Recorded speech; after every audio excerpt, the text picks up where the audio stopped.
Fala pessoal, tudo bem? Vamos analisar essa notícia que saiu no Valor Econômico? Levou e não devolveu. O dilema que pode acabar com a Tupperware. A empresa fez uma comunicação para o mercado na última sexta-feira que está refletindo negativamente no valor das suas ações essa semana.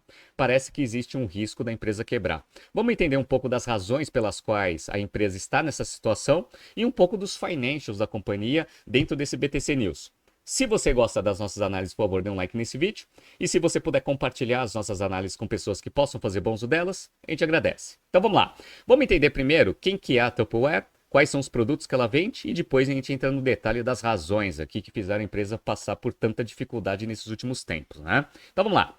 Fundada em 1946, a marca se tornou sucesso entre as donas de casa, propagada em reuniões com as revendedoras, um modelo que funcionou bem por quase um século, criando algumas intrigas familiares com os potes emprestados que nunca encontravam seu caminho de volta, né? Então, eu falo que todo mundo minimamente conhece a empresa pelos seus produtos. Por quê?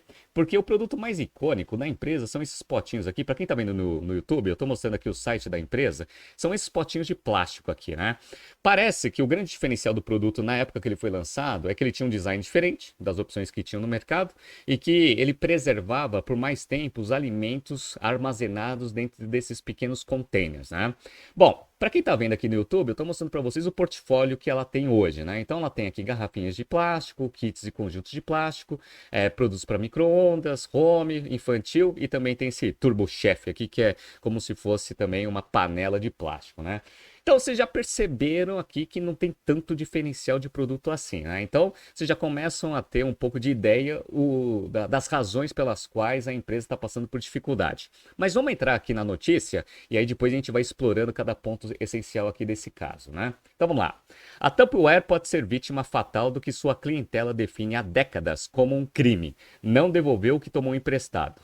Com uma dívida de 700 milhões de dólares, a ícone marca de vasilhas plásticas e utensílios de cozinha disse que pode não ter liquidez adequada no curto prazo e afirmou até mesmo que tem dúvidas sobre sua capacidade de continuar operando. Ou seja, a própria empresa divulgou para o mercado na sexta-feira que ela pode quebrar. Basicamente, essa é a mensagem. Vamos lá. Em fato relevante divulgado ao fim da última sexta-feira, a empresa contou que contratou uma consultoria financeira para reestruturar seu passivo. A reação veio hoje no pregão, hoje, no caso, segunda-feira, com as ações da companhia derretendo 48,8% e derrubando o valor de mercado da empresa para 55 milhões de dólares, ou seja, menos de 10% do que ela deve para os credores. Então ela tem uma dívida ali de 700 milhões de dólares e o valor, né, de mercado, market cap da companhia está em 55 milhões. Olha a situação delicada da empresa, né? Vamos lá. Os assessores financeiros estão engajados em conversas com potenciais investidores e refinanciadores e também já começaram a revisar o portfólio de imóveis da companhia para monetizar alguns ativos. A empresa atribuiu o mau momento ao contexto econômico e tem aumentado o custo dos empréstimos. As taxas de juros americanas seguem nos patamares mais altos para os níveis históricos em 5%. Então, os assessores financeiros que estão cuidando do processo de reestruturação da empresa colocam a culpa no contexto econômico, né? Então, a economia está em desaceleração e as taxas de juros estão muito altas. Só que eu vou mostrar para vocês um histórico de vendas da Tupperware de 2013 até 2021 para mostrar que o contexto atual da economia e da taxa de juros ele não responde 100% da situação difícil que a empresa se encontra. Então, ó, para quem está vendo aqui no YouTube, lá em 2014 a empresa chegou a ter um faturamento próximo de uns 2 bilhões e 800, 2 bilhões e 900, quase 3 bilhões de dólares de faturamento. Teve uma queda muito forte em 2015 e 2016, recuperou em 2017, chegando ali a 2 bilhões e meio de faturamento. De lá até 2021, uma queda muito forte, 1 bilhão e 600 foi o faturamento em 2021. E por que isso é importante? Porque é uma indústria. Indústria, você depende de volume para você diluir custos e despesas fixas. Se você está tendo queda de venda, você está tendo perda de margem operacional na veia. Essa é a primeira coisa.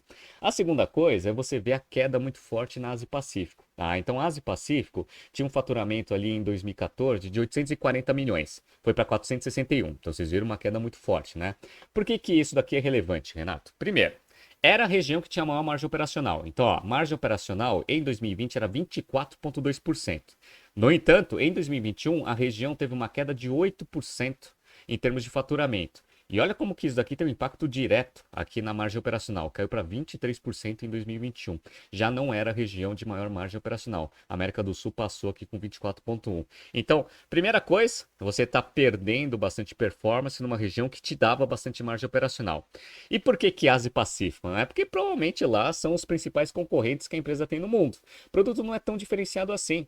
Então deve ter um monte de fábrica na China fazendo exatamente o mesmo produto com matéria-prima plástico para conseguir eventualmente ter um custo mais baixo dado a escala das fábricas chinesas, sendo mais competitivo no mercado na região e no mercado como um todo. Então é interessante ali ver como que a empresa ela depende de volume e esse volume está caindo consistentemente nesses últimos anos e por consequência, as margens operacionais também, né? Bom, tem mais razões aqui para fazer a empresa chegar na situação atual. Vamos lá? Então, vamos pegar aqui a notícia, ó. Público mais jovem, avesso ao plástico, ainda não está convencido da sustentabilidade da marca. Em março, durante teleconferência com analistas, os executivos da Tupperware informaram que o seu exército de revendedoras encolheu 18%, acompanhando a queda de vendas, o que afeta a remuneração do profissional autônomo. Então, só nesse parágrafo já tem duas razões. Primeiro, não se adaptou, em termos de produto, às mudanças de hábito dos consumidores. Primeira coisa. Segunda coisa, canal de venda direta. Pô, canal de venda direta pode ter sido um sucesso lá no passado, mas no mundo digital que a gente vive hoje, você tem que necessariamente diversificar seus canais para conseguir manter o ritmo de crescimento da empresa. Então, duas coisas aqui aglutinadas dentro desse parágrafo que também contribuem negativamente para a situação da Tupperware. Mais um. Com concorrentes digitais mais agressivos em preço, como a Amazon e a Alibaba, a Tupperware está revendo sua estratégia para atrair novos consumidores. Estão revendo agora, hein? Agora, hein? Pô, né? Deveria ter feito isso uns 5 anos atrás, no mínimo, né? Uma das apostas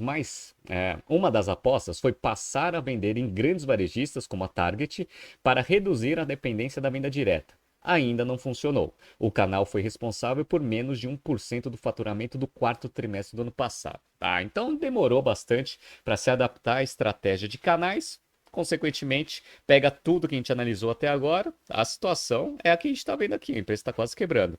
Vamos entender agora como que foi 2022 para entender a criticidade da situação que a Tupperware está agora neste momento, né? Então, ó, o faturamento já estava caindo de 2017 até 2021, certo? Beleza, caiu ainda mais. Então, caiu de 1,6 bilhão de receita líquida para 1,3 bilhão.